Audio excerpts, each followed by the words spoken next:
Mas vamos lá, nós vamos fazer o nosso estudo de hoje, nosso livro Vinha de Luz, o texto de número 136, Filhos, dando continuidade no raciocínio, né? A gente lembra que Emmanuel, quando escreveu esse livro, ele teve a assistência de vários outros espíritos que estavam ali presentes na elaboração desse trabalho, para oferecer para todos nós mensagens de reflexão dos ensinamentos de Jesus, aqueles transmitidos por ele mesmo, aqueles transmitidos por Paulo e por outros apóstolos também.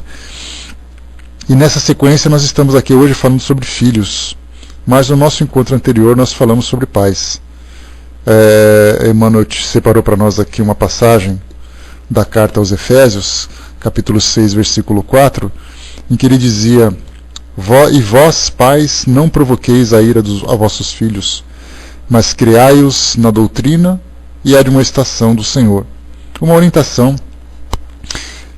para que os pais tivessem uma convivência saudável com os seus filhos, através dos ensinamentos do Evangelho, através do amor, através da fraternidade, da humildade de ensinar, da humildade de aprender, na boa relação. E aí, então a gente faz um estudo como esse e pensa que a mensagem fica por aí, onde os pais são os responsáveis por transmitir aos filhos todos os seus ensinamentos, e nós, eventualmente, nos esquecemos que os filhos crescem. E os filhos crescendo começam a tornarem-se senhores de si mesmos, começam a abrir as suas asas e começam também a desenvolver os seus raciocínios, a sua inteligência, os seus sentimentos e também o seu livre-arbítrio. E esse texto 136 vem exatamente agora trazer para nós uma perspectiva inversa. Se antes a mensagem era aos pais, agora a mensagem é aos filhos. No mesmo livro de Efésios, capítulo 6, versículo 1, Paulo dizia a esses irmãos daquela região, aqueles irmãos daquela região, sobre as orientações para a organização do lar, a administração das relações. E ele dizia: E vós, filhos, sede obedientes a vossos pais no Senhor, porque isso é justo. E aí, então a gente imagina sempre, de imediato, a relação com as nossas crianças, em que os filhos estão ali sob nossa guarda, os filhos estão sendo trabalhados no sentimento, nos valores, na obediência. E aí, então os filhos vão crescendo e se encontram no mesmo patamar que nós, onde nós também somos filhos. Alguns não têm mais a oportunidade de conviverem diretamente com os seus pais, em virtude do ciclo da vida, que sempre se renova, mas aqueles que possuem acabam vendo então os pais como aquilo que são hoje. Muitos desses filhos se tornaram pais, e muitos desses pais ainda são filhos, e mantêm essa relação com os seus progenitores, com os seus educadores, em idades diferentes, em idades mais avançadas. E pelo fato da gente ter tomado a rédea da nossa própria vida, pelo fato da gente ter adquirido a independência, a liberdade financeira, a liberdade de pensamento, de ações, nós acreditamos que essa relação acaba se tornando diferente, em que nós não precisamos tantas obediências assim, em que nós não precisamos viver tantas limitações assim, já que nós já conquistamos o nosso próprio espaço. Mas Emmanuel nos traz aqui uma mensagem que nos leva a uma reflexão bastante profunda, não falando da dependência propriamente dita, mas do relacionamento. Porque dá a impressão de que a relação entre pais e filhos se baseia em necessidades e naquilo que pode ser oferecido. Então o meu filho depende de mim, os meus pais dependem de mim, ou os meus pais me oferecem aquilo que eu tenho, e nós nos esquecemos simplesmente dos relacionamentos. E aqui então Emmanuel nos diz: se o direito é campo de elevação, aberto a todos os espíritos, o dever é zona de serviço peculiar a todos os seres da criação. Não somente os pais humanos estão cercados de obrigações, mas igualmente os filhos, que necessitam vigiar a si mesmos com singular atenção. quase sempre a mocidade sofre de estranhável esquecimento. Estima criar rumos caprichosos, desdenhando sagradas experiências de quem a precedeu, no desdobramento das realizações terrestres, para voltar mais tarde em desânimo ao ponto de partida, quando o sofrimento ou a madureza dos anos lhes restauram a compreensão. Os filhos estão marcados por divinos deveres, junto daqueles aos quais foram confiados pelo Supremo Senhor na senda humana. É indispensável prestar obediência aos progenitores dentro do espírito do Cristo, porque semelhante atitude é justa. Se muitas vezes os pais se furtam à claridade do progresso espiritual, escolhendo o estacionamento em zonas inferiores, nem mesmo nas circunstâncias dessa ordem seria razoável relegá-los ao próprio infortúnio. Claro está que os filhos não devem descer ao solvedouro da insensatez ou do crime por atender-lhes aos venenosos caprichos, mas encontrarão sempre o recurso adequado para retribuírem aos benfeitores os inestimáveis dons que lhes devem. Não nos esqueçamos de que o filho descuidado, ocioso ou perverso, é o pai inconsciente de amanhã e o homem inferior que não fruirá da felicidade doméstica. Aqui então são várias situações que Emmanuel nos coloca. Mas ele nos fala inicialmente na questão dos direitos e dos deveres. Normalmente, quando nós atingimos uma determinada faixa etária, notadamente aquela que trata da adolescência, da juventude, onde o mundo começa a se descortinar para todos nós nos esquecemos dos deveres com relação aos nossos pais, porque o nosso foco está voltado completamente para a conquista do mundo. Queremos abraçar o mundo, queremos conquistar o espaço, queremos descobrir. Bem característico, né? A psicologia mostra que essa fase da juventude ela é extremamente delicada, porque nós queremos tudo, mas normalmente não podemos nada. Exatamente porque o impulso da juventude de começar a se sentir capaz faz com que nós acreditemos que temos mais força do que realmente temos, né? Ou seja, nós moramos dentro de um lar, dependemos daqueles recursos, somos dependentes de outras pessoas, mas ainda assim nós acreditamos que somos os conquistadores do mundo. Então, ou seja, nós podemos conquistar o mundo desde que nós tenhamos a nossa cama para dormir, desde que nós tenhamos a comida na mesa, desde que nós tenhamos um teto para cobrir nossa cabeça. Então é uma fase onde nós perdemos um pouco as referências da realidade e nós vivemos em função dessas descobertas, dessa fantasia. Chega um momento em que nós adquirimos um pouco mais de maturidade. Nós saímos daquela fase da adolescência irresponsável e entramos na juventude que já começa a nos despertar para as responsabilidades, onde nós começamos a trabalhar, começamos a contribuir com as despesas da casa, começamos então a planejar o nosso futuro de um modo mais equilibrado, ainda que dependente dos nossos pais ou daqueles que são responsáveis por todos nós. Muitas pessoas recebem os títulos de pais, embora não sejam os pais biológicos, pelo tipo de relacionamento que nós temos.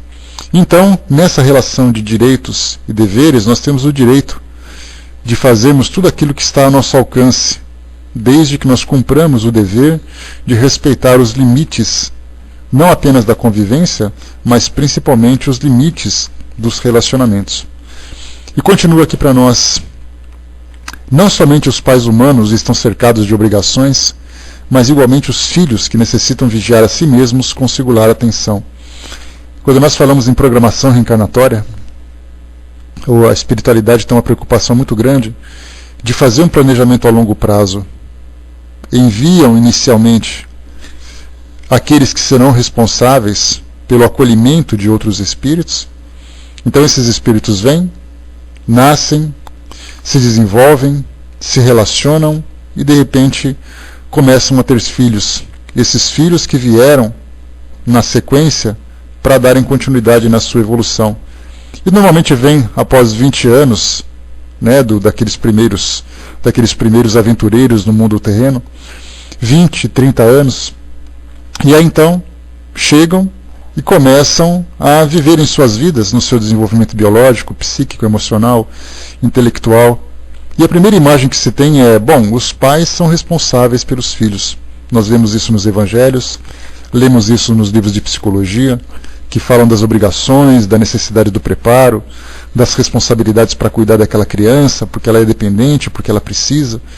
Mas como eu disse que a espiritualidade faz um planejamento a longo prazo, se nesses primeiros 20 e 30 anos os pais se tornam responsáveis pelos filhos, nos outros 20 e 30 anos, os filhos começam a assumir uma posição também de responsabilidade.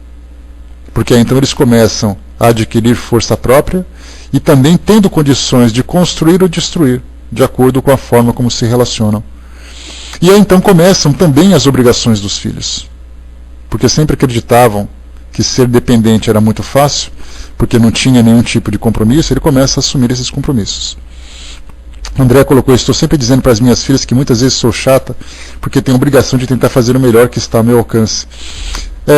A gente sempre acredita, né, André, que tem uma dificuldade muito grande assumir, nós temos uma dificuldade muito grande em assumirmos essa condição de pais. Mas o mundo espiritual nos prepara para isso. Ninguém é jogado, empurrado de um avião, caindo de paraquedas no meio de um fogo cruzado, dizendo: olha, cuida que o filho é teu. Como se diz popularmente, a gente se pergunta assim: mas espera aí, como eu vou fazer isso? Então no mundo espiritual nós temos um preparo bastante profundo, até mesmo no decorrer da nossa vida, através das influências, das sugestões que os espíritos nos transmitem, mostrando para nós que a cada passo, a cada situação, nós encontramos uma experiência diferente que nós teremos que saber lidar. E aí então eis que vem o mundo espiritual e começa a nos transmitir as orientações: olha, procura fazer dessa forma, siga por aquele caminho, cuidado com essa atitude. Então a gente não só recebe um preparo prévio, como a gente vai aprendendo no decorrer da nossa vivência. Então nós não estamos sozinhos. E os filhos é a mesma coisa. Quando começam a demonstrar algum tipo de ação rebelde, algum instinto de rebeldia que começa a se desenvolver, vem o mundo espiritual e diz: cuidado, você tem que respeitar, você tem que aprender, observe, porque o mundo vai te trazer novas experiências. E aí então, coloca para nós: quase sempre a mocidade sofre de estranhável esquecimento. Como eu coloquei para vocês, né, a gente lembra sempre que durante a juventude a gente se esquece de muita coisa, acreditando que somente aquilo que está a um palmo do nosso nariz é o objetivo de nossas vidas. Estima criar rumos caprichosos, desdenhando sagradas experiências de quem a precedeu no desdobramento das realizações terrestres, para voltar mais tarde, em desânimo ao ponto de partida, quando o sofrimento ou a amadureza dos anos lhes restauram a compreensão. Então é muito comum a gente, na época da juventude, dizer assim: olha, deixa que eu faço do meu jeito. Não precisa, porque eu sei como resolver. E a gente se esquece que os pais vivendo ali aquela trajetória bastante longa de experiências, muitas vezes não experiências da mesma natureza, mas adquiriram uma capacidade de observar o problema em todo o seu contexto, em toda a sua grandeza, e começam a observar as possíveis soluções, os possíveis caminhos. Então acaba desdenhando, ou seja, acaba simplesmente deixando de lado uma experiência que foi adquirida. E a gente percebe que no decorrer da humanidade, né, todas as civilizações se desenvolveram absorvendo, dando continuidade nas experiências que começaram a ser desenvolvidas no passado. A gente percebe hoje, de uma forma simples, para a gente poder fazer uma comparação, uma ilustração, nós temos a tecnologia. Se nós pegamos hoje um celular e utilizamos para fazer as nossas ligações em qualquer lugar, de qualquer forma, com relativa qualidade, nós nos esquecemos que tudo isso começou lá no século XIX com Graham Bell, que desenvolveu ali o primeiro aparato que trazia essa comunicação através de um fio.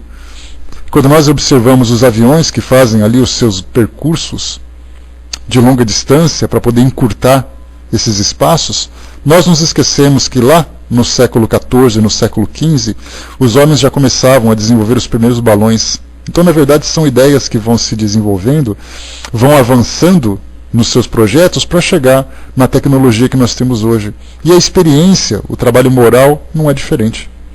Todos nós vamos aprendendo com os erros e acertos e fazendo os ajustes para que alcancemos um patamar de equilíbrio, para alcançar de fato essa felicidade. Só que nessa fase nós acabamos simplesmente esquecendo que é possível reaproveitar aquilo que já foi percebido. Mas devido à forma como nós nos relacionamos, devido à dificuldade que nós temos de ouvir um conselho, de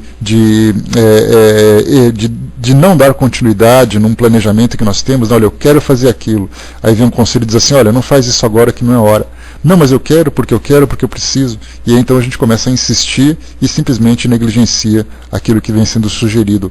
Para depois de um tempo, como se diz popularmente, dar com os burros na água, a gente segue um caminho, percebe que esse caminho ou tem uma ponte quebrada no caminho, ou ele não tem uma saída, ou ele é muito pedregoso, então a gente diz assim, poxa vida, mas a vida, ela não me proporcionou a sorte que eu esperava, quer dizer, eu fui infeliz, nada deu certo, tudo foi complicado para mim, e muitas vezes são desdobramentos de ações que nós tomamos por iniciativa própria, por impulso, que resultou naquele caminho. Algumas vezes não tem volta, pelo menos nessa nossa experiência atual, e nós vemos ali adultos frustrados, adultos cheios de mágoas, cheios de angústias, de tristeza, simplesmente porque no decorrer das suas vidas, e notadamente no início dessa fase onde nós temos a liberdade de fazer escolhas, são escolhas feitas de uma forma inconsequente. Essa palavra, a inconsequência, ela é muito importante para todos nós. Aquilo que eu faço e não penso nos resultados, não penso nas suas consequências, não penso naquilo que vai me trazer de volta. A gente simplesmente quer vivenciar um prazer atual, quer vivenciar um prazer momentâneo que acontece nessa hora. A Magali perguntou, um filho pode nascer e estar na mãe, o livre-arbítrio de não criá-lo, de dar para adoção, ou isso já está programado? A gente lembra que toda dificuldade que nós enfrentamos, ela tem um objetivo. Do contrário, a gente simplesmente, como diz o próprio Stephen Hawking, né, uma das grandes mentes da nossa ciência atual, ele diz assim no seu livro, né, O Universo numa Casca de Nozes, ele diz para nós que Deus não joga dados. E ele dizia isso naturalmente com a física, com a ciência, com a matéria, com todas as leis que regem o universo. Mas a gente pode utilizar também esse mesmo pensamento para aquilo que acontece na nossa vida. A felicidade ou infelicidade, a dor ou a alegria, ela não vem simplesmente ao acaso. Se por acaso existe a condição de um filho ser abandonado pelos seus pais, certamente isso tem um objetivo que nós desconhecemos. Não é um conformismo, porque muitas vezes olham para o espiritismo, olham para os espíritas como se fosse assim, olha, já que você está sofrendo, continue sofrendo. É assim mesmo, é porque Deus quer. Na verdade, nós utilizamos um raciocínio para entender que, embora não saibamos qual é a origem, a causa de tudo isso, a consequência certamente tem um propósito. E aí não adianta a gente querer especular. Porque nós nos perguntamos assim, por que existem filhos que nascem em famílias felizes, bem estruturadas, abastadas, enquanto tem crianças que são abandonadas e relegadas à própria sorte? Certamente essa dificuldade traz para ele um aprendizado que nós não entendemos ainda porquê, não adianta a gente querer especular, por mais que a gente avance no campo da psicologia, tentando entender quais são os efeitos que isso pode provocar numa criança, quais são as dificuldades que ela vai enfrentar durante a sua existência nesse abandono, de ficar ali saltitando de um lar para o outro, de encontrar pessoas estranhas que vão acolhê-la, estranhas entre aspas naturalmente, que vão acolhê-la e tudo mais. Então a gente percebe que tudo isso tem um objetivo de aprendizado para lições que para ele é necessário. Enquanto que para outros que não são abandonados, para ele está tudo certo, ele precisa de outros aprendizados. A lei de causa e efeito é assim, aquilo que eu faço, aquilo que eu provoco de dificuldade, eu preciso aprender com o resultado dessa dificuldade para poder não cometê-la de novo. Então a gente não sabe exatamente. Então, na verdade, quando se fala sobre livre-arbítrio, certamente ninguém vem para ser criminoso. É importante a gente lembrar disso. Normalmente a gente estuda sobre os crimes que surgem na televisão, como o caso de pais que cometem assassinatos contra os seus filhos, de pais que abandonam as crianças e tudo mais. Eles vieram programados para serem esses criminosos?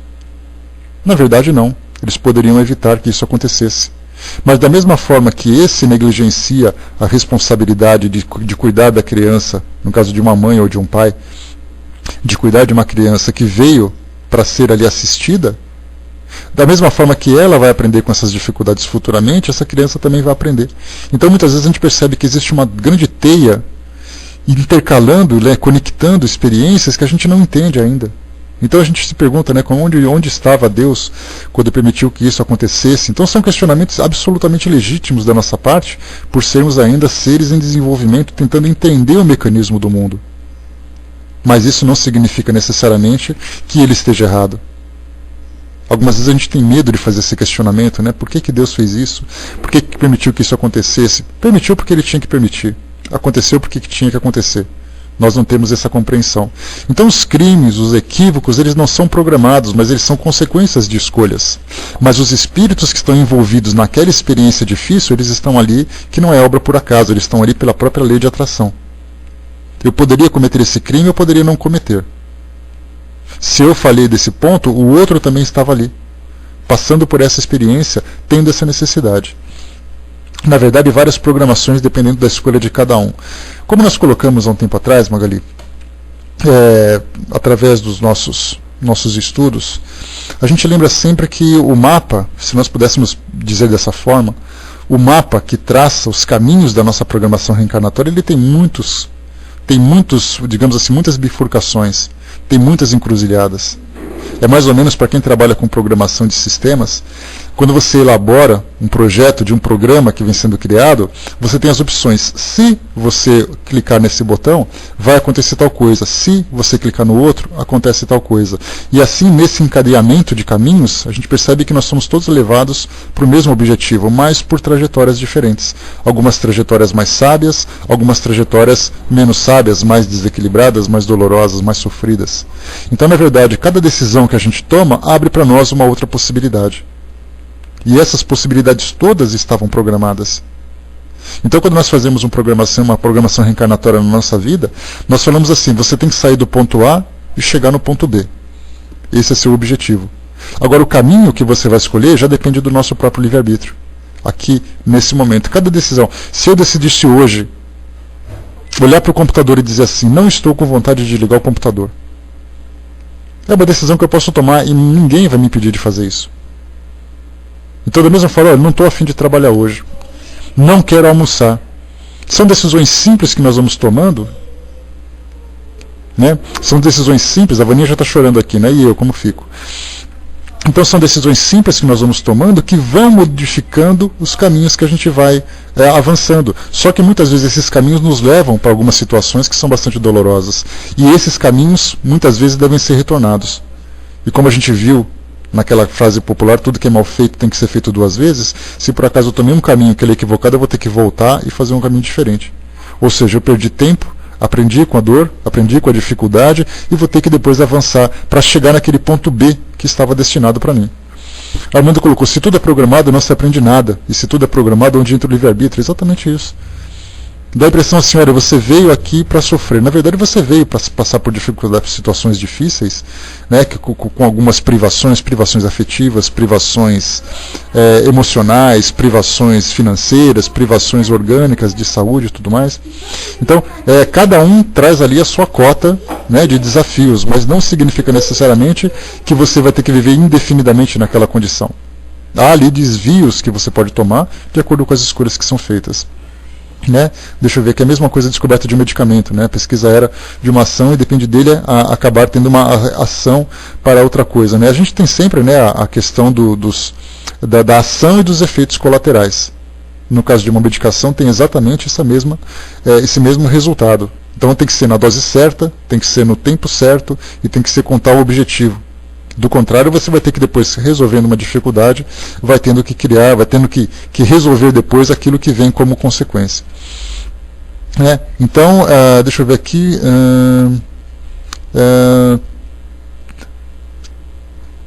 Tá. Então aqui está colocando para nós, né? Naquelas situações, nesses tipos de relacionamentos, algumas vezes nós percebemos que as decisões de alguns pais em imporem algum tipo de obrigação aos seus filhos, os levam, de alguma forma, a alguns desequilíbrios. Né? Nós temos ali, né, situações, famílias completamente desestruturadas no sentido da criminalidade, no sentido do desvio moral. E isso, de alguma forma, a gente percebe o seguinte, que se nós temos ali aqueles que induzem a esse tipo de ação, nós temos aqueles que são os filhos, que podem, de alguma forma, negarem esse mesmo tipo de caminho, ou, sendo obrigados a fazê-lo, assumirem as consequências, principalmente dos seus responsáveis. já que ele não tem a iniciativa, não tem a liberdade de negar aquele tipo de situação, ele acaba depois sendo submetido àquele evento sem vontade própria e, consequentemente, também, que é exatamente o que vocês colocaram agora há pouco, nessa questão do livre-arbítrio, sendo podado o seu livre-arbítrio, aquele que fez a imposição assume depois as responsabilidades e as consequências também. Aqui embaixo, nessa outra passagem, nós temos aqui a seguinte colocação, se muitas vezes, como é colocado para nós aqui, os pais se furtam à claridade do progresso espiritual, escolhendo o estacionamento em zonas inferiores, que é exatamente aquela condição que nós colocamos, nem mesmo nas circunstâncias dessa ordem seria razoável relegá-los ao próprio infortúnio. E aí então a gente começa a perceber a dissolução desses vínculos, né? O rompimento desses relacionamentos, já dizendo assim, olha, já que ele fez assim, então eu já não posso simplesmente, já não vou acolhê-lo, não vou continuar na sua convivência, não vou mais tomar alguma iniciativa para que possa ajudá-lo. Então nós percebemos que se há a necessidade da união entre esses espíritos, ou seja, as famílias são constituídas de uma forma em que uns são pais, outros são filhos, outros são irmãos. Estarem ali, e é exatamente essa dificuldade que a gente acaba enfrentando, estarem ali não é uma situação do acaso. Por isso que os espíritos, de alguma forma, de certa forma, insistem em falar sobre essa questão da constituição familiar.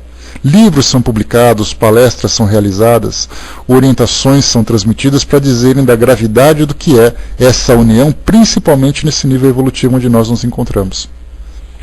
De dizerem assim, olha, vocês estão formando esses núcleos familiares, ainda que em meio a tantas turbulências, não é por acaso. Exatamente porque vocês estão ali sendo atraídos, ou atraídos pessoalmente, ou atraídos pela situação. E vocês precisam sair dessa condição melhores do que entraram, porque pior vocês já estavam. O fato de estarem juntos significa o trabalho comunitário, o trabalho conjunto, para que possam se reharmonizar. O trabalho comunitário para que possam, de alguma forma, rever os equívocos que foram cometidos anteriormente, para depois chegarem e dizer assim, olha, a luta foi difícil, mas nós conseguimos. Eu falava com a Vaninha, antes da gente começar, fazendo aqui a nossa pequena reunião, a nossa preleção para esse nosso trabalho, e nós vemos um texto do livro Jesus no Lar, em que Jesus contava uma história para Zebedeu, que era ali um galileu, amigo da família, e ele dizia o seguinte, que a árvore da felicidade é uma planta que precisa ser alimentada ou precisa ser cuidada através de vários recursos. Ele falava do adubo, ele falava dos pesticidas, ele falava da irrigação, ele falava do preparo da terra. Só que ele dizia que num grupo familiar, cada indivíduo é dotado de um talento para cuidar dessa árvore. Se eu sozinho quero cuidar dela, eu posso jogar água e vou ficar regando o tempo todo. Posso até matá-la afogada, mas eu não vou conseguir adubá-la nem conseguir protegê-la dos pesticidas, dos insetos que são danosos, das pragas que podem destruí-la. Por outro lado, tem outro da família que tem o pesticida. Então ele pode dizer assim, olha, nenhum inseto vai se aproximar. Mas em compensação a árvore vai definhar por falta de adubo, por falta de irrigação. E assim cada um com o seu talento para fazer com que essa árvore cresça e ao final do seu crescimento comece então a dar os frutos que vai alimentar toda a família. Então quando ele falava sobre essa questão da árvore da felicidade, ele dizia que a felicidade só pode ser alcançada quando todos trabalharem em conjunto. Do contrário, nós veremos famílias vivendo a angústia dos relacionamentos que são difíceis, problemáticos, famílias que não conseguem alcançar objetivos, estabilidades, tranquilidades, porque um sozinho não consegue resolver. Um quer ir para um lado, o outro quer seguir na outra direção, um quer fazer de um jeito, o outro quer fazer do outro. Então, na verdade, essa falta de entendimento faz com que as famílias, em vez de caminharem numa mesma direção, fiquem se arrastando em direções diferentes sem saírem do lugar. Então a proposta da nossa chegada aqui nesse nosso mundo é exatamente isso, chegarmos aqui e sairmos melhores do que entramos. Só que infelizmente nós saímos muitas vezes numa condição de estagnação. Do jeito que eu chego é o jeito que eu saio. E aí então na encarnação seguinte os problemas continuam se arrastando, os problemas continuam nos aguardando. Então na próxima encarnação nós vamos encontrar com todo o nosso grupo familiar e trazer a seguinte conversa. Exatamente, né? Uma andorinha sozinha não faz verão. E trazendo aqui o seguinte diálogo. Olha, vocês vão viver de novo essa dificuldade, só que agora vai ter um estímulo vocês terão uma dificuldade financeira, e vocês terão que trabalhar juntos, todos trabalhando, cada um dando a sua contribuição, cada um fazendo aquilo que pode, para fazer com que o lar de vocês seja um lar estruturado. Aí então um vai olhar para a cara do outro e vai dizer assim, mas de novo a gente vai ter que viver isso? Sim, de novo. Porque aquela pendência que vocês tinham não foi resolvida. Ou se ela foi resolvida parcialmente. E essa pendência, quando a gente fala no alcance da felicidade, no alcance da elevação espiritual, a gente só consegue pensando da seguinte forma: entremos na mente de um espírito superior. Essa é exatamente a dica que a gente coloca. Se a gente quer aprender alguma coisa com os espíritos obsessores, nós temos que entrar na mente dele e pensar, vocês se lembram, pensar nas suas motivações, pensar nas suas razões, pensar nos seus recursos, nos seus sentimentos. Incorporemos a mente de um obsessor. A gente vai entender quem é esse espírito. E incorporemos a mente de um espírito protetor. Quem é ele? Quais são os seus objetivos, quais são os seus recursos, qual o tipo de relacionamento que ele tem com o seu protegido. A gente vai compreender. Então vamos nos elevar e colocar na mente de um espírito numa condição mais elevada. O que ele pensa, o que ele sente?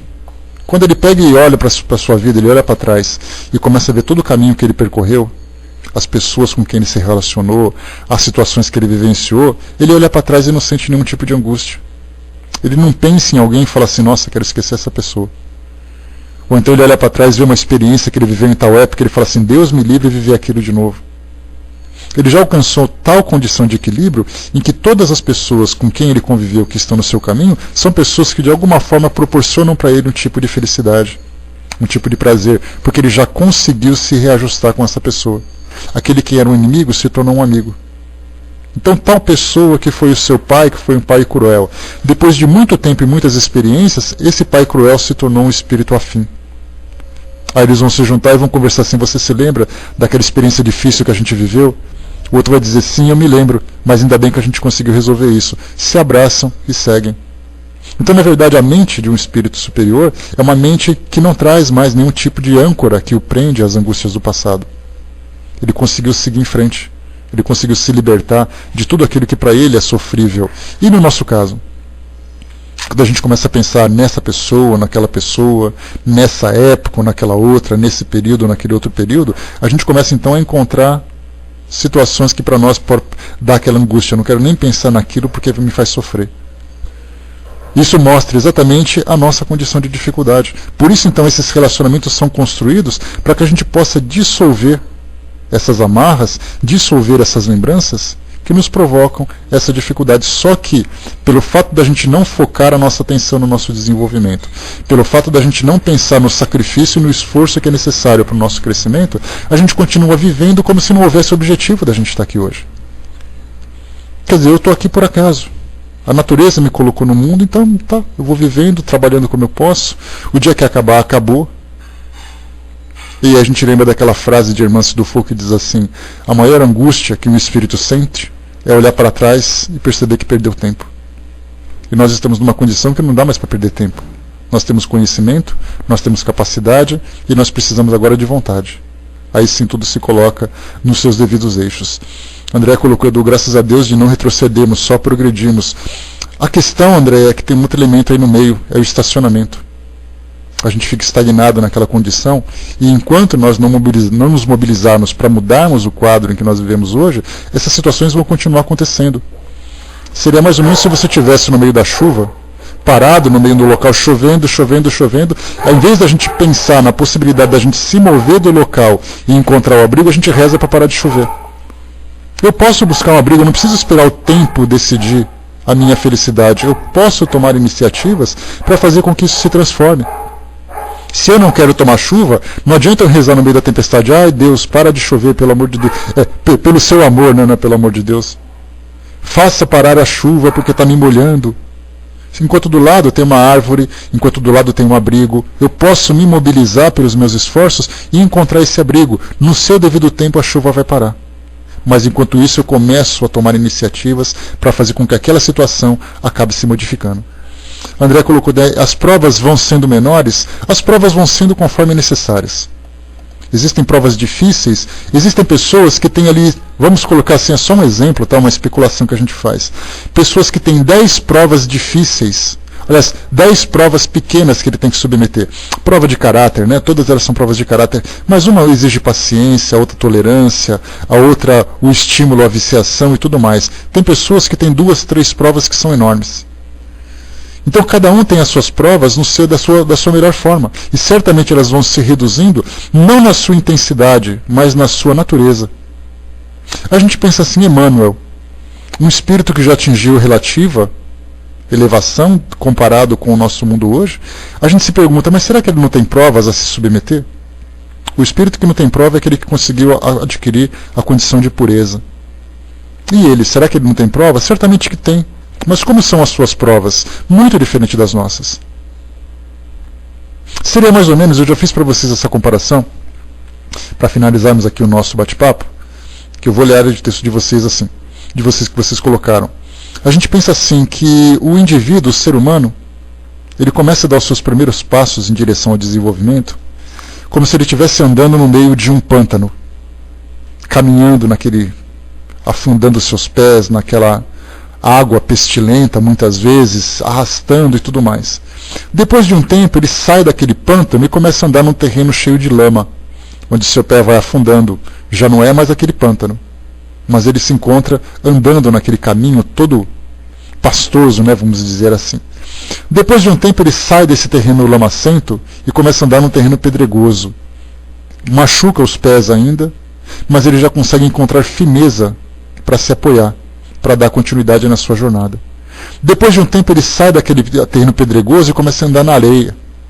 A areia não machuca o pé, mas ele tem que fazer esforços para poder caminhar, porque a areia não é estável.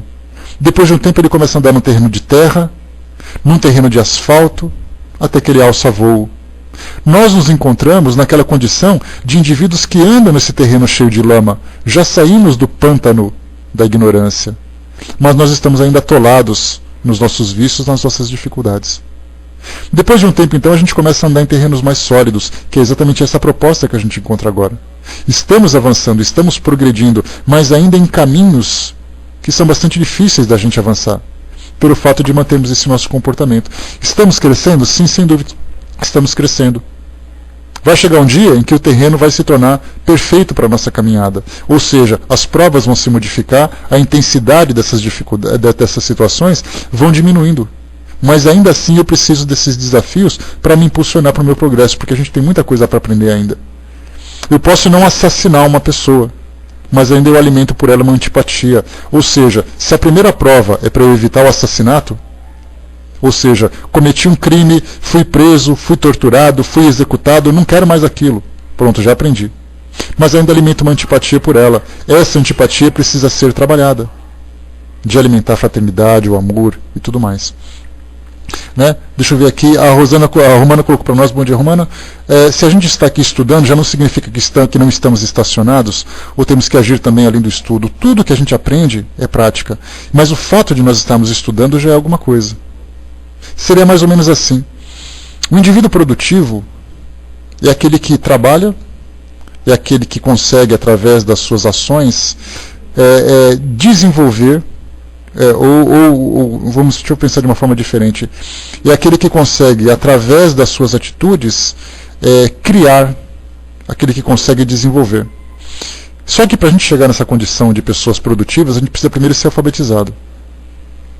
E esse alfabetizado de alguma forma, né, bom dia pessoal que chegou, esse alfabetizado de alguma forma é o primeiro passo para me tornar alguém produtivo.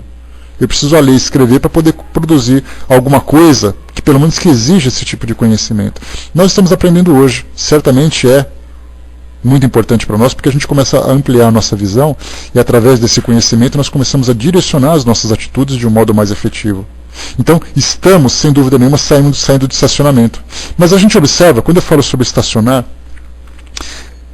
quando você vai, por exemplo, no Rio de Janeiro, aquilo que a gente vê, o que acontece hoje na televisão, quando você vê um traficante de drogas sendo preso, alguém que cometeu um assalto na rua e assassinou uma pessoa, aquele que se fecha dentro do seu próprio egoísmo, essas pessoas estão estagnadas naquele seu processo evolutivo e aquilo que fizeram, e quando eu falo estagnação, significa que ele está parado no seu desenvolvimento e vai ter que ser submetido a impulsos que são bastante dolorosos.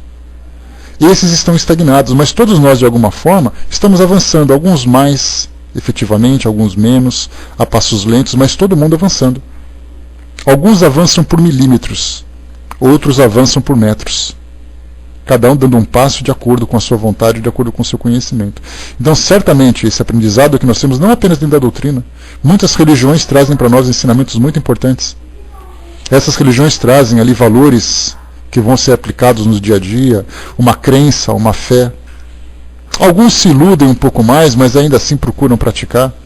Então, cada um tem ali o seu próprio tempo, cada um tem a sua própria bagagem. Isso que é importante. André colocou, não estou, né? E tem um pensamento que diz assim, né? Mesmo quando a gente tropeça, a gente cai para frente. Já é um progresso. Mas tem pessoas que infelizmente ficam estagnadas. Não retrocedem, mas também não avançam e vão ali patinando naquela mesma condição e sofrendo as consequências disso. Não acho que estou estagnada, pois estou conhecendo a doutrina. Sendo assim, estou adquirindo mais responsabilidade e tenho conhecimento disso também. A prática, o que é fundamental. Né? César colocou, né? Penso que as duas coisas têm que ser paralelas, estudar e praticar ao mesmo tempo. É aquela coisa, né, César? Quando você faz um curso universitário, um curso superior, a gente tem ali a teoria e a prática. Se você, por acaso, você aprende na teoria, mas você não pratica isso, você fica um profissional teórico, sem experiência no mercado. Se você vai para o mercado de trabalho sem ter uma formação acadêmica, você é aquele profissional braçal que age pelo instinto. Age até pela vontade, mas não tem conhecimento prático para fazer com que as coisas, um conhecimento teórico, para fazer com que as coisas sejam bem direcionadas. Então, estudo e prática, isso é essencial em qualquer situação da nossa vida. Profissionalmente, familiarmente, algumas vezes a gente age como pais e filhos de modo instintivo. Alguns se preparam para isso. O pai vai lá e pega ali um livro sobre crianças, para entender sobre alimentação, ele vai conversar com o médico. Ele vai conversar com um psicólogo, com outros pais também. Escuta, como é que foi a vida como é que foi a sua vivência como pais e tudo mais? Aí ele vai contar, não, quando eu era assim, meu filho foi para cá, meu filho fez isso. A gente sempre procura mais informações. Informações significa estudo, não é só sala de aula, mas é troca de experiências. E depois a gente coloca isso na prática, para depois chegarmos e sermos multiplicadores desse mesmo ensinamento. Né? César colocou, né, já passei por isso, dava aula sem formação, depois me formei e me senti bem mais preparado. Né? A gente age pelo instinto e pela boa vontade. Né? Quando a gente adquire conhecimento, a gente fala como senhores de si. E é assim que a gente vai aprendendo a partir de agora. E aqui então, para a gente poder fechar, mostra aqui que não nos esqueçamos que o filho descuidado, ocioso ou perverso, é o pai inconsciente de amanhã e o homem inferior que não fruirá a felicidade doméstica. Isso mostra que nessa condição de filhos que nós nos encontramos, temos muitas responsabilidades. Porque a mesma negligência com que eu trato, mesmo que a gente tenha uma relação difícil, quando eu trato com negligência aqueles que são os meus progenitores, que são os meus pais, os meus responsáveis, um dia, pelo meu comportamento com essas... Porque o comportamento para nós, ele é, digamos assim, sintomático. Aquilo que eu faço com uma pessoa, eu vou fazer com todas. Basta surgir a oportunidade. Se eu gosto do mundo, não importa quem seja a pessoa, eu vou sempre gostar dela. Se eu sinto antipatia por alguém que não concorda comigo, todas as pessoas que não concordarem comigo serão tratadas dessa mesma forma. Se eu sou agressivo com uma pessoa, eu serei com todas as pessoas, bastando apenas surgir a oportunidade. Tenhamos certeza disso. Ah, mas eu sou só ruim com ela, com eu, com outro eu sou bom. Deixa o outro mudar um pouquinho a característica dele para você ver se aquela maldade, aquele instinto negativo, inferior que há em nós, se não vai virar para ele também. Então o nosso trabalho, na verdade, significa a nossa autoeducação. O mesmo relacionamento que a gente tem dentro de casa, a gente vai ter fora de casa. Não tenham dúvida disso. Basta apenas surgir a oportunidade. Como diz o ditado, é a ocasião que faz o ladrão. É a ocasião que faz com que a gente caia no nosso próprio erro. Daí então esse nosso pensamento. A nossa autoeducação, seja educando, seja sendo educado, seja auxiliando, seja sendo auxiliado. Essa nossa modificação de conduta é o que vai mostrar de fato o nosso próprio crescimento. Não adianta a gente se fechar dentro de um estudo, dentro de uma teoria, se na prática a gente não consegue fazer com que isso se desenvolva. Fechando por aqui então, meus amigos, filhinho, quem vai fazer um encerramento para nós? Bom dia, pessoal que chegou. Beth, né? Beleza, então. Betinha, você pode subir, minha querida. Já libero para você. Hoje, então, estudamos sobre os pais no nosso estudo anterior e hoje estudamos sobre os filhos, né? Duas visões diferentes do mesmo relacionamento. E todos nós fomos filhos um dia e todos nós seremos pais um dia, né? Seja pai direto, seja pai indireto como educadores.